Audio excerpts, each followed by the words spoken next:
All right, good evening, guys. It's Tuesday evening. I went for a walk out in the woods. That was much needed. Went for a few miles, hike, cleared my head.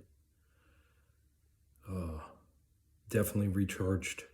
I can't get away from this head pressure. There's so much fucking head pressure. It's just ridiculous. But last video, I sort of went into what the VA was doing, what they plan on doing if I ever go back, just giving me meds. Just to show you guys real quick, I mean, this is stuff. See, my PTSD, solving the problem. Fucking, I mean, look at all this. These are workbooks. This is shit that I had to do.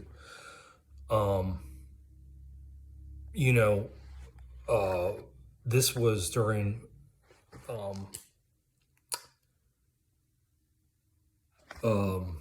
only thing that helped me. I had been in the VA system from DC all over southern Pennsylvania, West Virginia, Virginia. So I went through the whole system. And they did scans. See, this is the issue, is that by the time I got in there to start getting seen, I think it was a year before they had ever done an MRI or CAT scan or anything. So it was over a year after my TBI. And that shit doesn't show up. So what this doctor from Caring Medical is talking about, that's the missing link, and why everybody on his forums are like, oh my God, this is the fucking missing link, because these doctors are not putting this together. They're running you through the goddamn system, having you go see a gastroenterologist, telling you got stomach problems, telling you got this problem, that problem, the other problem, seeing 50 different people, when really it's coming from your vagus nerve, degeneration, and impingements in your neck and spine. But just to let you guys know, sort of what this was a life and death for me. I lost everything, guys, in my mid-30s, several years ago. But these are the kinds of things, that I had to go through last time. Choosing an attitude of joy regardless of circumstances is a courageous act of faith, but it is also a matter of will. Such an attitude enables us to set a strong hand to whatever good we can do. Lighting little candles against the darkness. It is a conscious decision to make my world better rather than worse. I choose this day to notice and savor every good thing. I will walk in joy that cannot be disturbed by the actions of other cocksuckers, but can be passed on to those who desire it. I wrote that was by Dr. Rhonda. I wrote this. This is something I had to write. This was when I was locked up in the funny fucking rubber room. It's difficult to let go of control when the only times you feel safe is when you are in control. When you feel that control is relinquished and the results you see are the selfish decisions of those to whom the control is relinquished. However, to accept the fact that the Spirit is the ultimate guide and live in the moment, having faith and listening intently, not with ears, but with an open, trusting, grateful heart and mind, then and only then comes the calm, reassuring, steadfast, rock-solid peace. Only then can I accept and relinquish the falsity of control. So yeah, it was a long, hard road, guys, and I'm not doing the whole VA thing again. There's no fucking way. So I got this paper here again from February 26, 2016.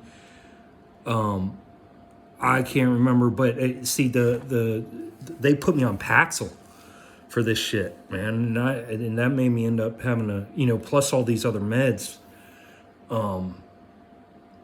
But all of this goes back. That's what I'm saying. This guy, this doctor with this, he's doing, the reason they can't pick it up. I can go to the VA all I fucking want. They can do scans of my fucking neck and they're not gonna be able to pick up on this because there's different scans that need to be done. It's a mobility X-ray CT scan or some shit. I got the names all written down, and a couple other ones, but you can't find this problem. You can't pinpoint this issue without those scans.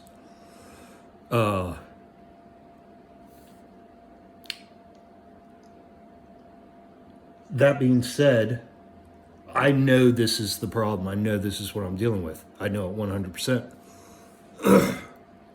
I've been going on the bottom of his videos and trying to find the proper stretches, exercises, whatever. There's got to be some natural way to get yourself back, into alignment.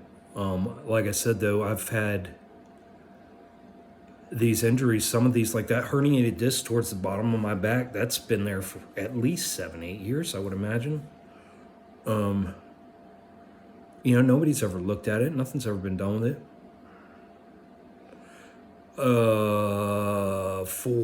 Okay, so let's go over,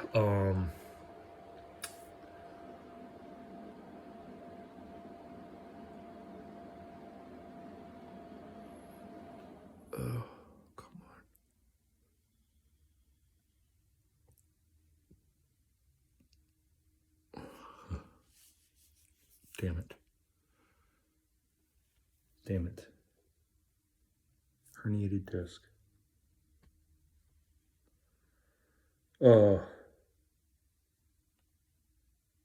There's got to be stretches. There's got to be things you can do, because it doesn't look like many doctors offer this kind of prolotherapy as the treatment. And that's where they stick a needle in your neck and pump it full. It stretches those muscles out. You get it once a month. I don't even know if I would need that. I don't know how bad my condition is right now. I'm in the middle of the middle of a concussion, so diagnosing what could possibly be, how severe it could be in my neck and spine, I don't know. Oh, that's what we were going to talk about, hitting my head, how this all started. So like I said, we'll just start from when I went sledding. Like I said, I hit that little bump on my butt, boop, boop, and that unbelievable pain on the top of the crown of my head. And then after that, I had hit my head a couple times. Let me show you what I mean by hit my head. Guys, I work construction. So what I mean by hit my head is like on these fucking corners. I'll hit my head on those corners, like, and make your knees buckle, and you black out real quick. It happens very quick, but that's what I'm talking about. That's kind of shit. Working in construction, you might be working down here and lift your head up real quick and hit that. And again, your knees buckle and you black out. I mean, it happens real quick. Everything goes black and then it comes right back and you're just like, whoa, it takes you a second. Those are the things I'm talking about. I hit my head today on that. That's why I was showing you guys that. I hit my head right here. It didn't puncture, so it wasn't bad, and I didn't black out that one. It was a wake up. I call those, fucking pay attention. But yeah, a couple months ago, I had hit my head, and then I went, and that was right at the beginning of my 40-something day work stretch I went in, and I was like, I'll take it, but I had a plan. I'm trying to do all this stuff. I was in the middle, of transitioning, moving, doing all this shit.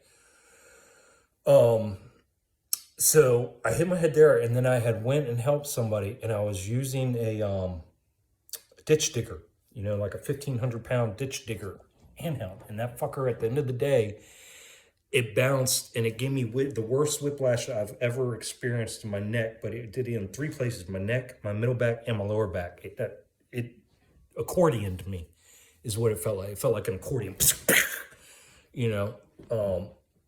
and I think that's where things got really, really fucking bad. I think it all went downhill from there.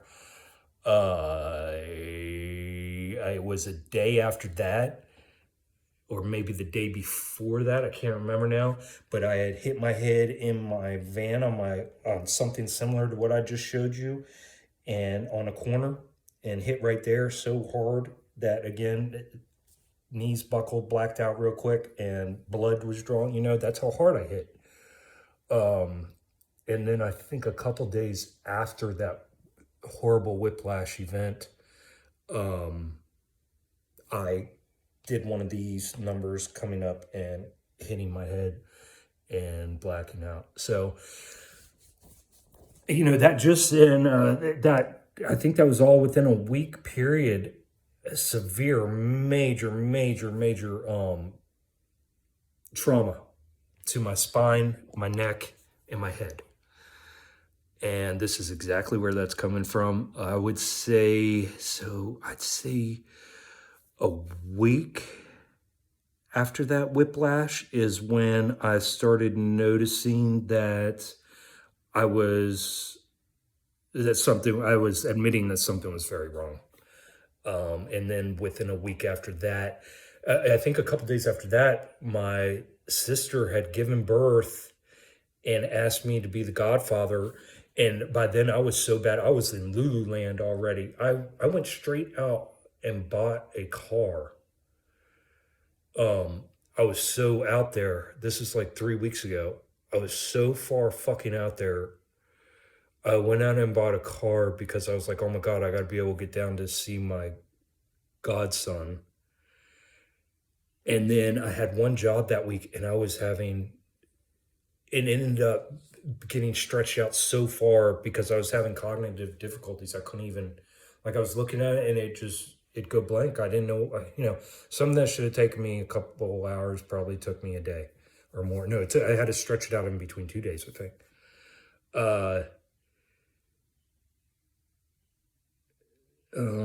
Yeah, so that was like, so then what I ended up doing, I got so scared because I realized what had happened and how far I had let this concussion go. And I was so afraid of myself because I was afraid I would not stop working. I'd work myself into the grave. So I went to my brother's house for the weekend to get away. Barely made it up there driving. Ended up coming back, barely made it back. And that's where I've locked myself in my house since then. I've worked for a couple customers. And that's where I'm at now. So yeah, I don't know about this treatment, the prolotherapy treatment, because I see they got an office, that one guy carrying, they got their offices in Florida and Illinois. Like I said, I don't even know the extent of my damage to get that therapy. There's got to be stretches, exercises. There's got to be things. I'm sure there is. I was beat. I was beat yesterday, beat today. I mean, you see my eyes. It just feels like, God damn, it feels like a giant's got his hand fucking around my whole head and just crushing me. But yeah, a lot to do, when everything takes so much more longer than what it should to do. Fuck.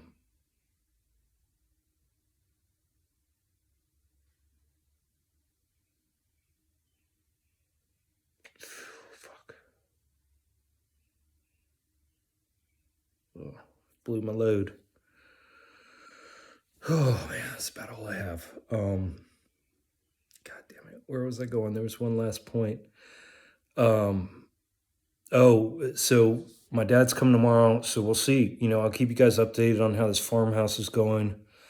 Otherwise, I'm just an intense fucking, the pressure, you wouldn't even believe it. Feels like a giant pushing, like a giant baby in your head pushing with its hands and feet against your cranium right here, like especially right in here. Oh my God. And it just never goes away, never subsides. And that doesn't even include all the other pain, all the way down the neck, back, pains that come and go, and it just nonstop. But I'm looking forward to getting through the concussion part of this. That way, I can actually, function better, and everything's not so difficult. But yeah, Dad's coming tomorrow. We're gonna hopefully next 2 days get a bunch of work done on the farmhouse, and go from there. All right. Well, love y'all.